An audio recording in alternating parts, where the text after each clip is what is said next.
તો આજે વાત કરીશું મેઘ મહેર વિશે। ગુજરાતમાં આમ તો કહેવાય શકે કે સાર્વત્રિક વરસાદની શરૂઆત થઈ છે, જો કે હજુ પણ ઘણા બધા એવા પોકેટ છે જ્યાં વરસાદની રાહ જોવામાં આવેલી છે, જેમ કે અમદાવાદ, ગાંધીનગર એવા વિસ્તારો કે જ્યાં વરસાદ વરસતો નથી, લોકો રાહ જોઈને થાકી ગયા। જો કે જ્યાં જરૂરિયાત છે, દક્ષિણ ગુજરાત, સૌરાષ્ટ્રનો આખો પટ્ટો ત્યાં કવર થઈ ગયો છે, પણ ઉત્તર ગુજરાતના પણ હજુ ઘણા બધા એવા પોકેટ છે જ્યાં વરસાદ નથી આવ્યો। આખરે કેવી સિસ્ટમ એક્ટિવ થઈ છે, કેવી સ્થિતિ છે ગુજરાતમાં વરસાદને લઈ, એ જ જાણવાનો આજે આપણે પ્રયત્ન કરીશું। જી બિલકુલ, એટલે કે આજના વરસાદની વાત કરીએ, રાજ્યમાં 134 તાલુકાઓમાં વરસાદ નોંધાયો છે। સૌથી વધુ ડાંગના વઘઈમાં 13 ઇંચ વરસાદ ખાબક્યો છે, અંબિકામાં 12 ઇંચ વરસાદ, જ્યારે ડોલવણમાં 10 ઇંચ વરસાદ, વાસદામાં 9 ઇંચ વરસાદ અને ચીખલીમાં 9 ઇંચ વરસાદ ખાબક્યો છે। સાર્વત્રિક વરસાદની શરૂઆત થઈ ચૂકી છે। રાજ્યમાં 134 તાલુકામાં આજે વરસાદ ખાબક્યો છે। સુબીરમાં 9 ઇંચ, માળિયા હાટીનામાં 8.50 ઇંચ, જ્યારે ડાંગમાં 8 ઇંચ, વાલોદમાં 8 ઇંચ, ગણદેવીમાં 7.5 ઇંચ અને પાટણ વેરાવળમાં 6 ઇંચ વરસાદ ખાબક્યો છે। આ તમામ વિસ્તારો છે કે જ્યાં શહેરો છે, ગ્રામ્ય વિસ્તાર કે જ્યાં વરસાદની શરૂઆત થઈ ગઈ છે। લગભગ 4 ઇંચથી વધુ વરસાદ આ તમામ જિલ્લાઓમાં પડ્યો છે। દરિયાકાંઠાના જિલ્લાઓ પર મુશળધાર સંકટ અત્યારે તોડાઈ રહ્યું છે અને આગામી 48 કલાક માટે ભારે ચેતવણી જાહેર કરવામાં આવી છે। ખાસ કરીને દક્ષિણ ગુજરાતમાં અતિ ભારે વરસાદની આફત જોવા મળી રહી છે। સુરત હોય, નવસારી હોય, વલસાડ, ડાંગમાં વાદળ ફાટવા જેવી અત્યારે સ્થિતિ જોવા મળી રહી છે। દક્ષિણ ગુજરાત માટે અતિ ભારે વરસાદી આફત છે। ભારે ચેતવણી 48 કલાક માટે આપવામાં આવી છે। 48 કલાક આગામી જે છે તે ભારે રહેવાના છે। દરિયાકાંઠાના તમામ જિલ્લાઓ પર મુશળધાર સંકટ જોવા મળી રહ્યો છે। સૌથી વધુ ડાંગના વઘઈમાં આજે 13 ઇંચ વરસાદ ખાબક્યો છે, અંબિકામાં 12 ઇંચ, ડોલવણમાં 10 ઇંચ વરસાદ ખાબક્યો છે। આગામી 48 કલાક માટે હજુ પણ ભારે ચેતવણી જાહેર કરવામાં આવી છે। દક્ષિણ ગુજરાતમાં અતિ ભારે વરસાદની આફત તોડાઈ રહી છે, જ્યારે સુરત, નવસારી, વલસાડ, ડાંગમાં જાણે વાદળ ફાટ્યું હોય તેવી સ્થિતિ અત્યારે જોવા મળી રહી છે। સૌરાષ્ટ્રની નદીઓમાં પૂર આવે તેવી ગંભીર ચેતવણી આપવામાં આવી છે। તો જૂનાગઢ, ગીર સોમનાથ, અમરેલી પંથકમાં પણ એલર્ટ જાહેર કરવામાં આવ્યું છે। એસડીઆરએફ હોય, એનડીઆરએફની ટીમને સ્ટેન્ડ બાય રાખવાનો આદેશ કરવામાં આવ્યો છે। બિલકુલ, દરિયાકાંઠાના જિલ્લાઓ પર મુશળધાર સંકટ અત્યારે છે અને આગામી 48 કલાક ભારે ચેતવણી જાહેર કરી દેવામાં આવી છે। દક્ષિણ ગુજરાતમાં અતિ ભારે વરસાદી આફત આવી શકે છે તેવું આકલન છે, જેમાં સુરત, નવસારી, વલસાડ અને ડાંગમાં વાદળ ફાટવા જેવી સ્થિતિ સર્જાઈ શકે છે। સૌરાષ્ટ્રની નદીઓમાં પૂર આવે તેવી ગંભીર ચેતવણી પણ આપવામાં આવી। જૂનાગઢ, ગીર સોમનાથ, અમરેલી પંથકમાં પણ એલર્ટ આપવામાં આવ્યું છે। એસડીઆરએફ, એનડીઆરએફની ટીમને સ્ટેન્ડ બાય રાખવા આદેશ આપવામાં આવ્યો।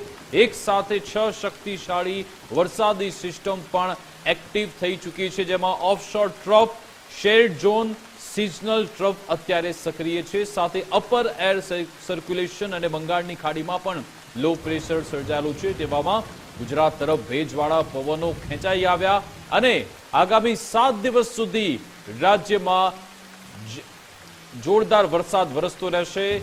આખો વિસ્તાર જળમગ્ન રહેશે, દક્ષિણ ગુજરાતનો, સૌરાષ્ટ્રનો, તેવું આકલન કરવામાં આવી રહ્યું છે। આગામી 48 કલાક માટે આ ભારે ચેતવણી જાહેર કરવામાં આવી છે। દક્ષિણ ગુજરાતમાં ખાસ ભારે વરસાદની આગાહી છે અને એ જ સમજવાનો પ્રયત્ન કરીશું કે આખરે શું આકલન થઈ રહ્યું છે, હવામાન વિભાગનું શું કહેવું છે, કયા એવા જિલ્લાઓ છે જ્યાં ભારે વરસાદ વરસશે। સૌરાષ્ટ્ર અને દક્ષિણ ગુજરાતમાં આગામી 48 કલાક કેવી સ્થિતિ રહેવાની છે સમજાવશે અમારી સાથે ઉમંગ જોડાઈ ગયા છે ન્યૂઝ રૂમથી। જી ઉમંગ। 3 દિવસ હજી હવામાન વિભાગની આગાહી છે કે સૌરાષ્ટ્ર અને દક્ષિણ ગુજરાતમાં મેઘો મહેરબાન થવાનો છે, હરખની હેલી લઈને આવવાનો છે। ગુજરાતના મોટા ભાગના જિલ્લાઓમાં વરસાદ આવ્યો છે, ખેડૂતોમાં ખુશાલી છે, સાથે જ શહેરીજનોમાં પણ એટલી ખુશાલી, કારણ કે જે ઉકળાટ અને બફારો જે હતો એમાંથી ક્યાંક આંશિક રાહત છે મળી છે અમદાવાદવાસીઓને। હા, હજી થોડી રાહ જોવાની જરૂર છે, કારણ કે મેઘો ધીમે ધીમે જામનગરથી તરફ આગળ વધી રહ્યો છે, એટલે જામનગર સુધી વિધિવત રીતે ચોમાસું પહોંચી ગયું તેવું હવામાન વિભાગનું કહેવું છે। હવે આગામી જે 3 દિવસ છે, વિંડી મારફતે આપને સમજાવવાનો પ્રયત્ન કરીએ દર્શકોને કે આ 3 તારીખ અને 5 વાગ્યાનો સમય છે, ત્યાંથી આપણે આગળ વધીએ તો 8 વાગ્યા સુધીનો, પછી 4 તારીખ આવે છે। 4 તારીખના સવારમાં ઓછો વરસાદ રહેશે, પરંતુ બપોર પછી જેમ જેમ છે એ મધ્ય ગુજરાત અને સાથે જ સુરત, દક્ષિણ ગુજરાતમાં વધારે વરસાદ રહેશે। જેમ જેમ આગળ વધીએ છીએ તેમ તેમ વરસાદ આખા ગુજરાતમાં દેખાઈ રહ્યો છે। ફરીથી આપણે જો 3 તારીખ અને 5 વાગ્યામાં આવી જઈએ આજના દિવસની અત્યારની ઘડીની આપણે વાત કરીએ તો આગામી 3 થી 4 કલાક છે તે હજી વરસાદ અમદાવાદમાં સારો એવો રહે તેવું દેખાઈ રહ્યું છે. ઉત્તર ગુજરાત એટલે કે મહેસાણા વાસીઓ, મહેસાણા જિલ્લા, ઉત્તર ગુજરાતના લોકો જે રાહ જોઈને મીટ માંડીને બેઠા છે એ પણ ચાતક પક્ષીએ તેમને ક્યાંક વરસાદ મળી રહે, વરસાદ સારો વરસે તેવું લાગી રહ્યું છે. પરંતુ ભાવનગર દરિયાકાંઠો છે ત્યાં સાંજના સમયે વરસાદ વધુ રહેવાનો છે. અને દક્ષિણની વાત કરીએ તો વાપી, સુરત થી લઈ અને જે પટ્ટો દક્ષિણનો છે ત્યાં આગળ સૌથી વધારે વરસાદ વરસવાની સંભાવના દેખાઈ રહી છે. મધ્ય ગુજરાત, વડોદરા અને ગોધરાને કનેક્ટ કરીએ તો પણ સારો એવો વરસાદ દેખાઈ રહ્યો છે. કારણ કે આ જે સિસ્ટમ છે ગોધરા તરફ આગળ વધતી દેખાઈ રહી છે તો વડોદરામાં પણ એની અસર દેખાઈ શકે છે. અને અમદાવાદની અંદર જોઈએ તો ગ્રીન કલરનું જે સર્કલ દેખાઈ રહ્યું છે એ સર્કલ બતાવી રહ્યું છે કે મોડી સાંજ સુધી અમદાવાદમાં મેઘો મહેરબાન થવાનો છે અને સારો એવો વરસાદ છે દેખાઈ રહ્યો છે. વેરાવળમાં આમ જોવા જઈએ તો સારો એવો વરસાદ પડી ચૂક્યો છે, પરંતુ હજી પણ આજના દિવસે વરસાદ દેખાઈ રહ્યો છે. પોરબંદર હોય, જુનાગઢ હોય, રાજકોટમાં પણ સારો વરસાદ દેખાઈ રહ્યો છે. મોરબીમાં પણ સારો વરસાદ દેખાઈ રહ્યો છે. જામનગરમાં ઝરમર વરસાદ પડે તેવું લાગી રહ્યું છે. અને આ બાજુ જો કોઈ જિલ્લો ખાલી રહેતો હોય તો કચ્છના મોટા ભાગનો જે જિલ્લો છે, આખો જે કચ્છ જિલ્લો છે ખાલી રહેતો હોય તેવું લાગી રહ્યું છે. રાપરની અંદર વરસાદ નહીવત દેખાઈ રહ્યો છે, ભુજમાં નહીવત વરસાદ દેખાઈ રહ્યો છે. થરાદ જિલ્લો જે હમણાં જ નવો બન્યો છે એમને પણ હજી વરસાદ માટે રાહ જોવી પડે. મહુવાની અંદર કે જે દરિયાકાંઠે આવેલા વિસ્તારો છે ત્યાં આગળ 3 નંબરનું સિગ્નલ અને સાથે જ વરસાદ સારો રહ્યો તેવું દેખાઈ રહ્યું છે. અને આ મહત્વની વાત એ છે કે આ જે આપણે જોઈ રહ્યા છે વાપીથી આપણે જોઈએ તો વાપીથી લઈ સુરત, ત્યારબાદ વડોદરા, ભાવનગર, આ બાજુ મધ્ય ગુજરાતમાં અમદાવાદ, ગોધરા, મહેસાણા ઉત્તર ગુજરાતનું, અને કાઠિયાવાડની વાત કરીએ તો જુનાગઢ, વેરાવળ, પોરબંદર, જામનગરમાં પણ સારો એવો વરસાદ આવનારા 3 દિવસમાં રહેવાનો છે. એટલે ખૂબ જ હરખની એલી મોડી આવી છે, પરંતુ ખેડૂતો માટે ખુશીનો માહોલ છે.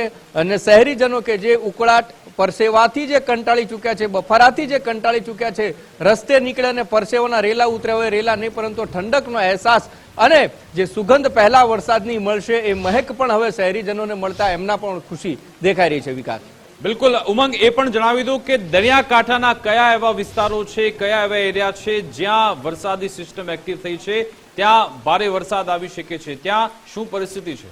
બિલકુલ, જો દરિયાકાંઠાની આપણે વાત કરીએ તો આખો જે આપણો સી કોસ્ટલ એરિયા છે ઓખાથી લઈ અને આપણે વાત કરીએ તો ઓખાથી લઈ મહુવા, ભાવનગર અને સુરતમાં પણ જે દરિયાકાંઠાઓ છે ત્યાં આગળ જોવા જઈએ તો આખો જ આપણો જે દરિયાઈ પટ્ટો છે મહુવા, ભાવનગર થઈ અને આ બાજુ સુરત અને વાપી સુધી જે દરિયાઈ પટ્ટો અડે છે.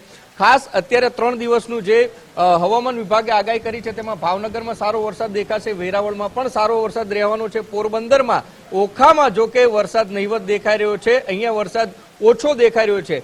પોરબંદર અને વેરાવળના જે દરિયાઈ કિનારા પટ્ટા છે ત્યાં આગળ પણ જે માછીમારો જે દરિયા ખેડવા માટે ગયા છે તે લોકોને મનાઈ ફરમાઈ દેવામાં આવી છે. 7 દિવસ સુધી માછીમારી ન કરવા માટે એ આહવાન કરવામાં આવ્યું છે. અને સાથે જ જે બંદર છે બંદર ઉપર પણ 3 નંબરનું સિગ્નલ છે એ લગાવી દેવામાં આવ્યું છે. બીજી મહત્વની વાત કે જે પવનની તીવ્રતા છે એ આખા દરિયાઈ કાંઠા ઉપર લગભગ 60 થી 50 કિલોમીટર પ્રતિ કલાકના અંતરે પવન ફૂંકાય તેવું પણ હવામાન વિભાગની આગાહી છે. એટલે કે દરિયાઈ વિસ્તારમાં જે પણ લોકો દરિયાની નજીક રહે છે તેમને સાવચેત રહેવાની જરૂર છે. બીજી મહત્વની વાત, ભાવનગરની અંદર જે આગાહી કરવામાં આવી છે આ જિલ્લાની અંદર 30 જે એસડીઆરએફની જે ટીમો છે, એનડીઆરએફની જે ટીમો છે એ જવાનો પણ અહીંયા ભાવનગરની અંદર તૈનાત કરી દેવામાં આવે છે. એ જ રીતે વાપી અને સુરત દક્ષિણ ગુજરાતની અંદર પણ એનડીઆરએફની જે ટીમ છે તેને પણ તૈનાત કરવા માટેના આદેશ આપી દેવામાં આવે છે. બીજું કે આરોગ્ય વિભાગ છે તે પણ સતર્કતાના ભાગરૂપે તમામ તૈયારીઓ કરી છે. કારણ કે ઘણા બધા એવા વિસ્તારો છે કે જ્યાં વરસાદ પડ્યો, પાણી ભરાઈ ગયા છે, તો આરોગ્ય વિભાગની ટીમ